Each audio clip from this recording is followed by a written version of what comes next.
这种猛鱼估计全网都没有人养过。挑战养100种鱼，今天养的是鱼江鱼，而且我应该也是全网第一个养这种鱼的博主了吧？现在抓紧开箱验货。哇塞，这真的这么小吗？你们看，这应该是我见过最小的一种猛鱼了，而且呢，这个外观长得非常像鳄鱼鳝。别看它只有这么小啊，单一条这个价格就得要好几百。我也特意去网上查找了一下，这种鱼最大连20厘米都长不到。而且这也是一种胎生鱼。现在开始给这鱼过温过水，而倒出来之后，我才发现这鱼居然是半透明的，我都怀疑这是不是猛鱼了。还是先给它2放进鱼缸吧。像这种鱼江鱼是可以生小鱼仔的，所以这次我是特意买的1公1母，到时候生出来了就全部都送给评论区的粉丝。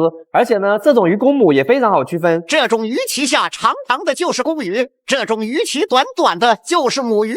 养了3天之后，也终于可以给他们问第一顿饭了。那我们就现在来测试一下，这到底是不是猛鱼？咱们直接开始。Go. Other stop.